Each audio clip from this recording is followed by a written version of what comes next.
Start your countdown to the most delicious Sunday of the year at Whole Foods Market. The Easter in Bloom event is on. Experience it in stores from March 29th through April 11th with irresistible deals and delights store-wide. Save on feast-worthy animal welfare certified meats like spiral cut ham and boneless ribeye. Then add a flash of green to the scene with savings on organic asparagus. Too busy to cook? Don't sleep on their crowd favorite catering. Find all of that plus Source for Good floral bouquets and more at your local Whole Foods Market.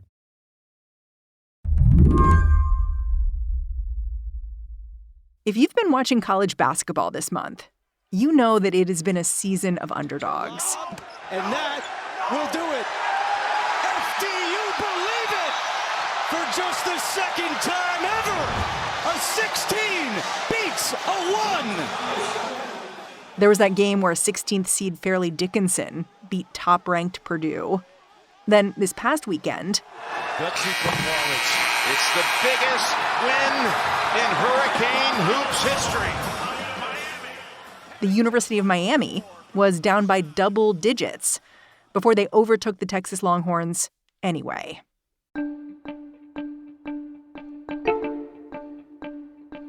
On Saturday, the Final Four will battle it out. So, Dan, tell me, how mad is March Madness this year?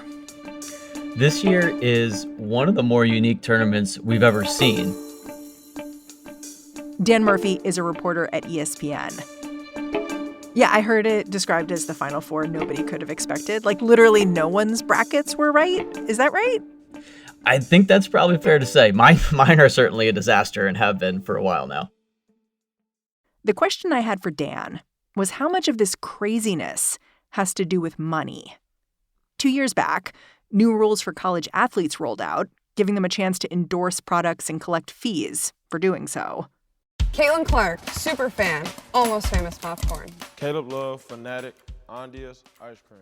If you watch enough sports, you already know how this rule is changing the game. Hoops players are endorsing Crocs. You can buy potato chips with college athletes stamped on the side.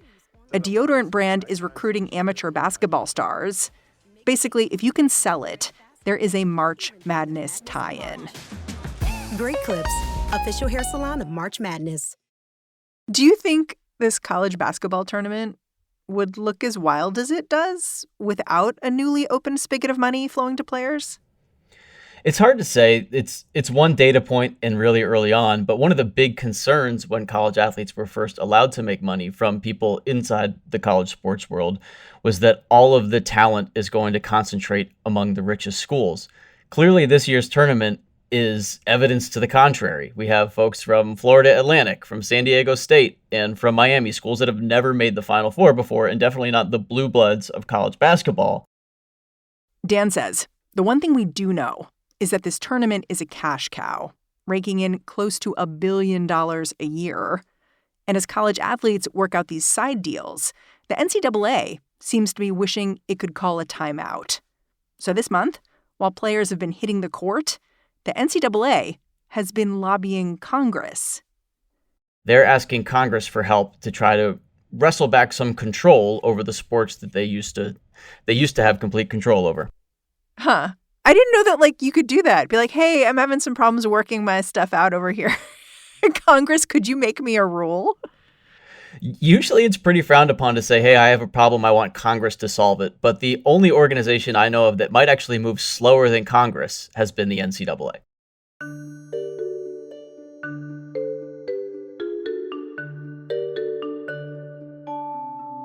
Today on the show, why March Madness has struck the Capitol.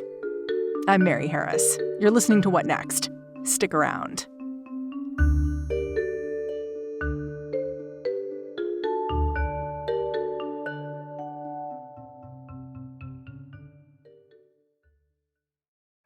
This podcast is brought to you by Progressive Insurance.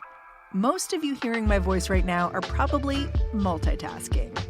Yep, even while you're listening, you are probably driving, cleaning, exercising, maybe grocery shopping.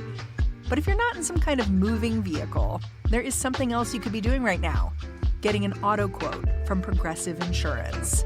It's easy and you can save money by doing it right from your phone. Drivers who save by switching to Progressive save nearly $700 on average, and auto customers qualify for an average of 7 discounts. Discounts for having multiple vehicles on your policy, being a homeowner, and more. So just like your favorite podcast, Progressive will be with you 24/7, 365 days a year, so you're protected no matter what. Multitask right now. Quote your car insurance at Progressive.com to join over 29 million drivers who trust Progressive. Progressive Casualty Insurance Company and Affiliates. National average 12-month savings of $698 by new customers surveyed who saved with Progressive between June 2021 and May 2022. Potential savings will vary. Discounts are not available in all states and situations. This episode is brought to you by Saks.com. Saks.com editors are always tracking the top styles that are trending right now. Tailored blazers and midi dresses are selling out at Saks.com, especially from brands like Veronica Beard and The Row. And Saks.com editors are seeing Loewe's oversized tote on the streets of New York, Milan, and Paris. If you want your own free personalized trend recommendations, Saks.com stylists can do that and more. Plus, there's free shipping and returns all the time at Saks.com.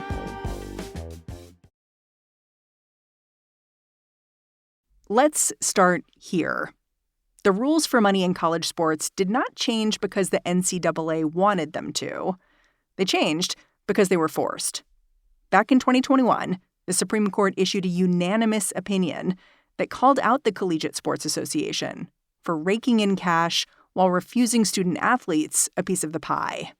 That is when the organization devised what's come to be known as the NIL system, which allows players to be paid for the use of their name, image, and likeness. It's hard to overstate how massive a shift this was, but I asked Dan Murphy to try. One of the foundational principles of college sports since it was started more than 100 years ago was that college athletes are amateurs. They're students first. They're not professionals. And for 100 plus years, that meant that college athletes weren't allowed to make any money at all off of their athletic ability. They got scholarships to go to school. They got a little bit of money for books and room and board and that type of thing, but that was the limit. This is like a volunteer gig, essentially. They're there to get an education was the line, right? They would get some benefit from it, but they weren't part of the money-making part of the sport. In the past 20 or 30 years, the amount of money flowing through college sports has exploded, largely thanks to TV rights deals. And so it's gotten harder and harder to justify as coaches and athletic administrators get increasingly rich off of these sports. It's getting harder and harder to justify not giving the athletes a bigger cut of this. So there's been this ongoing effort to sort of erode at amateurism over the past 20 years. And the biggest step in that process came about 2 years ago when the NCAA changed its rules to allow players to make money from their name, image, and likeness.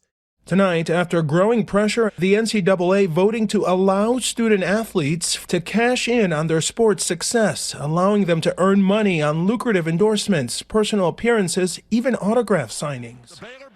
And this was important because, there had been aberrant stories, right? Like a basketball player named Ed O'Bannon, who'd played for UCLA, who realized he was in a video game and the university was making money off of his name, image, and likeness, but he wasn't. I think he realized from playing the game one day. Yeah, he saw himself in the game and realized that he should be paid for that. I mean, there are stories going back even further than that, where some of the very best players in college basketball in the 90s would walk past stores and see their jerseys with their names on the back of them being sold, and the schools would make all the money from that. And, in the meantime, they couldn't afford to buy one of their own jerseys because they weren't making money. So how does this payment system work in theory? There are sort of two main buckets for how athletes are making money now. The first one is through the fact that they do have legitimate marketing value. These are somewhat famous athletes, both on their campuses and in some cases nationwide. So whether it's a big brand like McDonald's or Nike coming to the athletes and paying them the same they would pay professional athletes to appear in commercials, or on a more local level, having the local car dealership want to promote you and give you a free car for touting their dealership on social media or something like that is a popular one. So legitimate endorsement value is one of those buckets.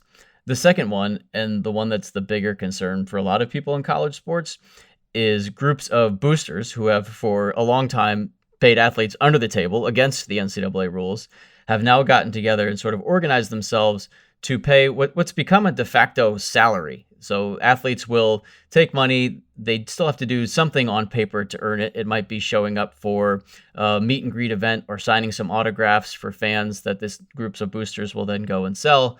But they're being paid primarily for their athletic ability, despite the rules saying that these payments should be strictly for endorsement value. To see how this works in practice, you can look directly at the Final Four. The University of Miami has perfected the art of using boosters. Those are fans who support the school financially to bankroll the development of their basketball team, which had not been a standout until recently. This is the first time that Miami has ever been to a Final Four, and they took a huge step over the past 2 years as at the same time that NIL rules changed. And one of the main forces behind the way that Miami's roster looks now is a billionaire who went to the University of Miami, whose kids played sports at the University of Miami, named John Ruiz, who owns a couple companies in South Florida and has more than 100 different University of Miami athletes as endorsers of some of the companies that he owns. 100? That's a lot. It's huge. I don't know of any individual company or group that has more people, more college athletes from a specific school on their payroll. What does it mean to be on the payroll of John Ruiz? Like, what are you doing? So Ruiz owns a couple companies. One of them's called LifeWallet, which is kind of a medical information privacy software company. And so any athlete that he signs has to do some type of promotion for LifeWallet. Some of them have appeared in commercials. Some of them just tweet about it on social media. But in exchange for that, they get a pretty decent amount of money. For example, one of the stars of Miami's basketball team is a guy named Nigel Pack, who last year played for Kansas State. This summer, he announced he was transferring to Miami. And within 48 hours of deciding to go to Miami, it was also announced that he was going to be making $800,000 over the course of 2 seasons from LifeWallet, this company owned by John Ruiz. $800,000. I was going to ask how much people were making, but I mean, that's pretty breathtaking. Well, when you think about the coaches of these teams are all making millions of dollars. The tournament itself brings in more than $1 billion a year in TV revenue. The amount of money flowing through college sports has, like we said, skyrocketed over the last 25 years. And this is just a little bit of a look at how much money could be flowing to players if there weren't obstacles in the way from keeping them earning a straight salary or getting more of a direct cut of some of the revenue that's produced by the ticket sales and the TV rights for these games. You mentioned that this one player in particular transferred from Kansas State. And I know that around the same time that the NCAA was changing its name, image, and likeness rules, it was also changing the way athletes could transfer and what they could do when they did transfer, how quickly they could play. It seems to me like these two things, like the students being able to switch schools pretty easily and the money, those could kind of collide and create an especially chaotic system. Is that what's happening? Absolutely. It's created something that is the equivalent of free agency in professional sports, where athletes can jump from team to team very quickly. It's made it very hard for college coaches to try to build and make a consistent roster. It's given them a lot more problems than they've ever had before. What kind of problems? Like, what are coaches complaining about? So, yeah, the main complaint from coaches is that other people are tampering with their rosters and trying to recruit players who are already on their team, something that they've been able to avoid. Pro sports usually solves this problem by having long-term contracts and penalties for tampering. But because college sports doesn't see their athletes as employees, they see them as students, it's really hard to impose any rules on, whether the regular students can change schools, so why can't the athletes change schools? It becomes really difficult for coaches to try to fend off everybody. If you have a star player coming up through your program and the richer school down the road wants to go pick them up, or if they have a big booster down the road that thinks this player might help his favorite team, it's hard to hang on to the players that you're helping to create and have some consistency in your roster. Earlier in the season, another coach accused Miami of buying its team. Do you think that's a fair accusation? I'm not sure it would be fair to say that Miami bought this team. Certainly, John Ruiz has helped make Miami a more attractive place for a lot of college basketball players, but he has operated well within the rules. He's doing the same thing that a lot of other programs are doing right now. And frankly, a lot of programs have done under the table for a long time before this. I think it's new and it's uncomfortable for coaches, and they're losing control over some of this part of the process. And it's causing people to point a lot of fingers, but there's no reason why college athletes shouldn't be able to share in some of the money that they help to generate. And that's really what Miami's coach said when asked about this a week ago.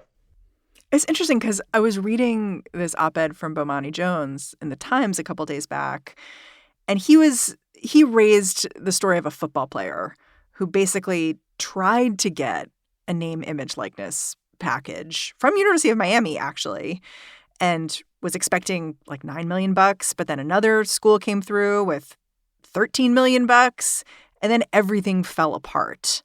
And to him, he looked at a story like that and was like, because there are no rules, even though some student athletes are benefiting, all student athletes are actually vulnerable. I think that's fair. I think the lack of regulation, the lack of a school being able to help their athletes does make it more likely that somebody who wants to take advantage of a naive 18-year-old who all of a sudden is potentially worth $1 million, those folks are definitely coming out of the woodwork. There have definitely been NIL deals where people have been taken advantage of.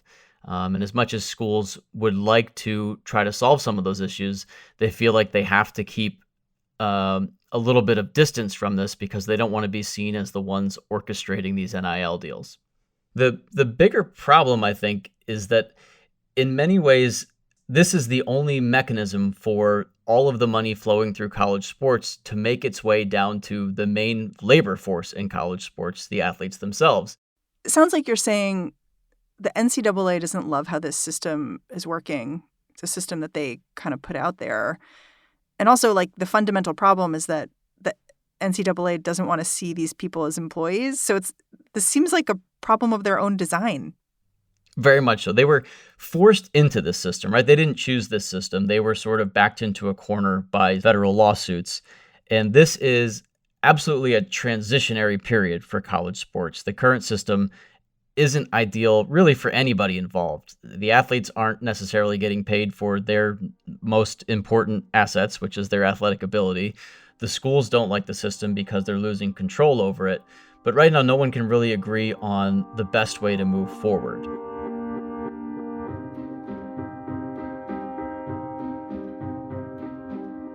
After the break, why the NCAA is asking Congress to figure out the best way forward.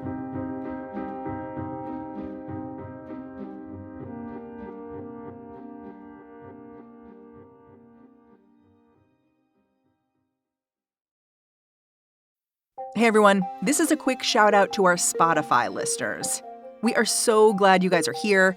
If you found us through the Daily Drive playlist, that's super. We have one extra step we would love if you took, and that is to follow What Next on Spotify. What Next is Slate's short daily news podcast that helps you make sense of the stories that matter most. When the news feels overwhelming, we're here to help you answer what next.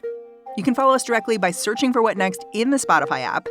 It makes it easier for you to find us every weekday, and it really helps the show. All right, thanks again for tuning in. Catch you on the other side of the ad break. Based on the true story that shocked the world.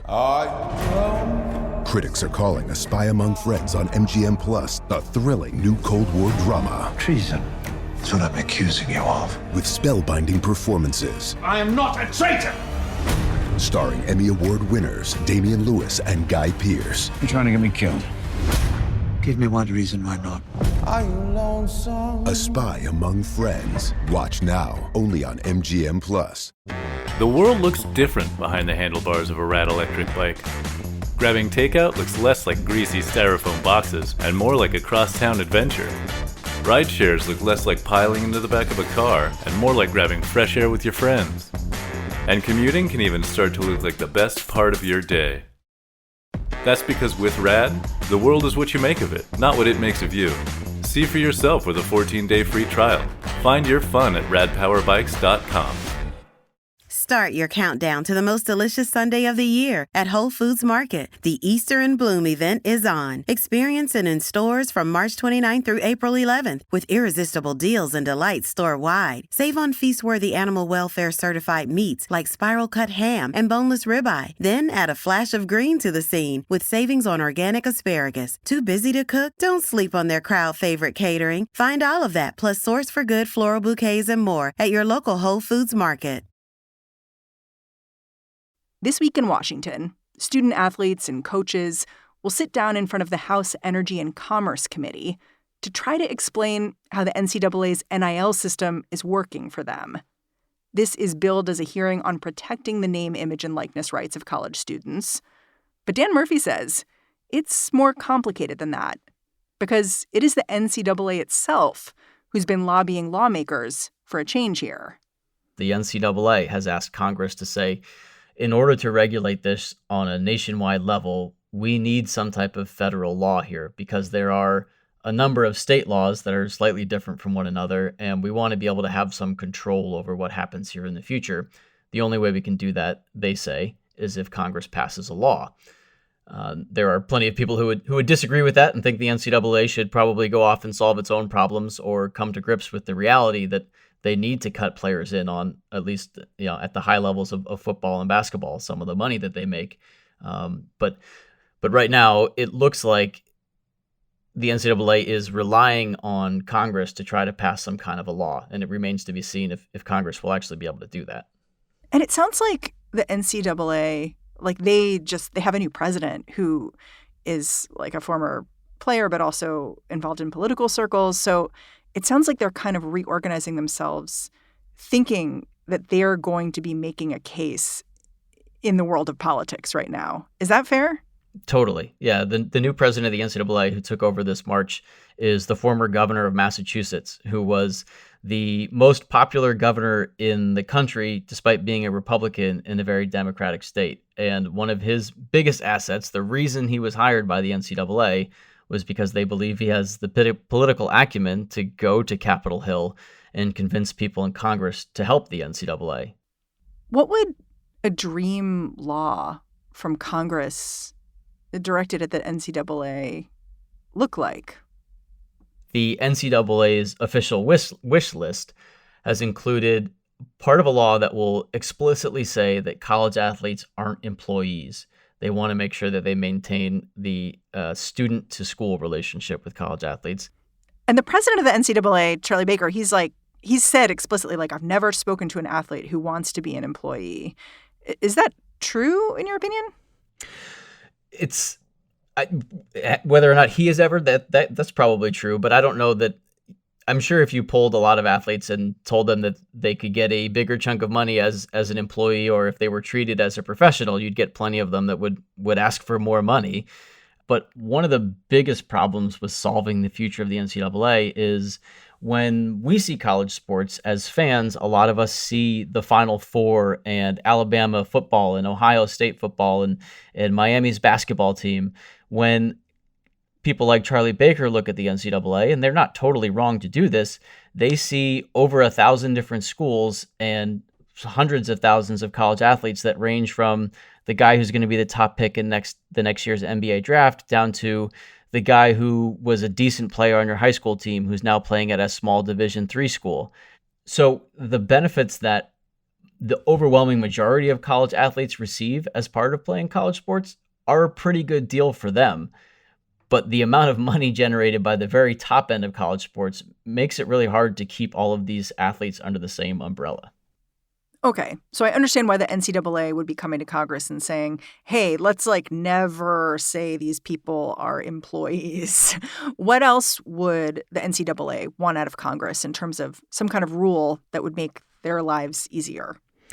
One of the main things that they want, and probably the most controversial thing that they want, is some type of an antitrust carve-out exemption that would protect them from any future lawsuits from past players who say, hey, my earnings were severely limited during my time in college because of rules that you've now gotten rid of and that seem to be illegal.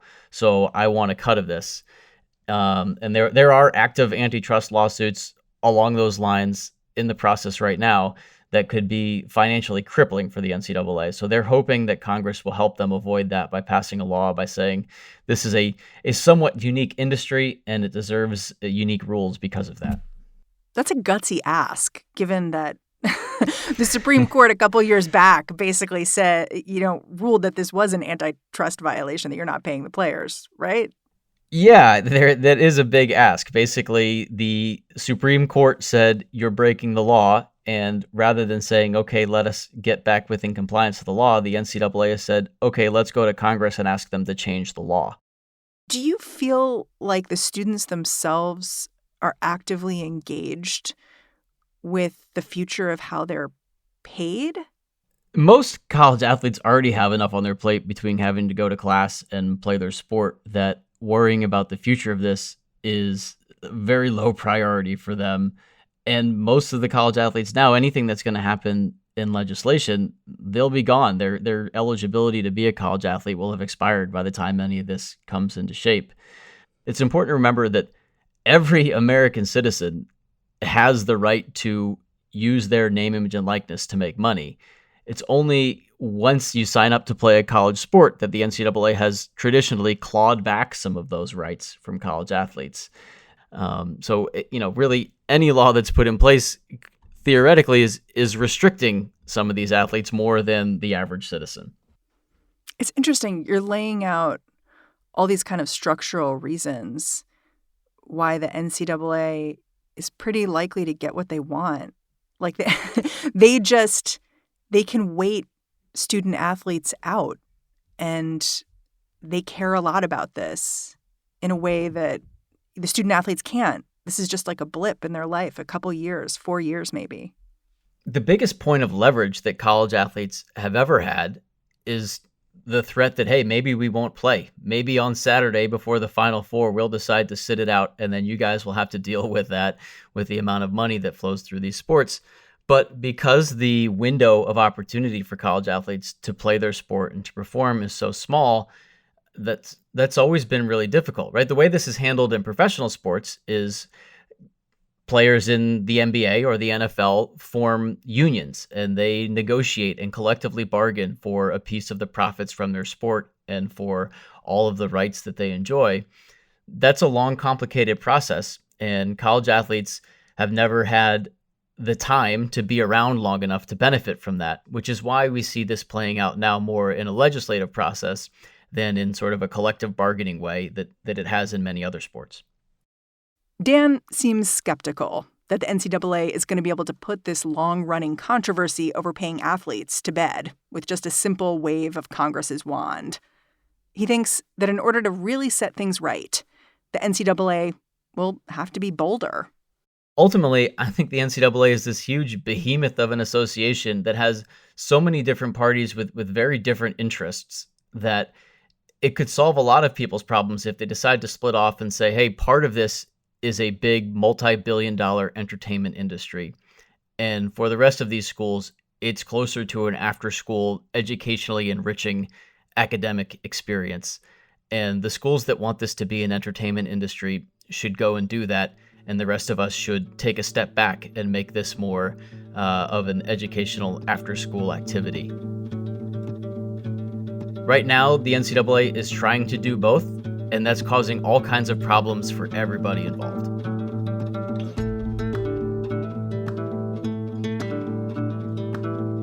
Dan, thank you so much for coming on the show.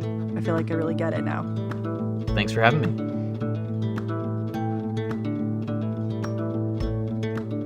Dan Murphy is a staff writer at ESPN. He's also the author of Start by Believing, Larry Nassar's Crimes, the Institutions That Enabled Him, and the Brave Women Who Stopped a Monster.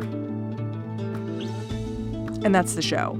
If you're a fan of what we're doing here at What Next, the best way to support us is to join Slate Plus. Go on over to slate.com/whatnextplus to sign up. What Next is produced by Elena Schwartz, Anna Phillips, Paige Osborne, and Madeline Ducharme. We are getting a ton of support from Laura Spencer these days. We are led by Alicia Montgomery with a little help from Susan Matthews.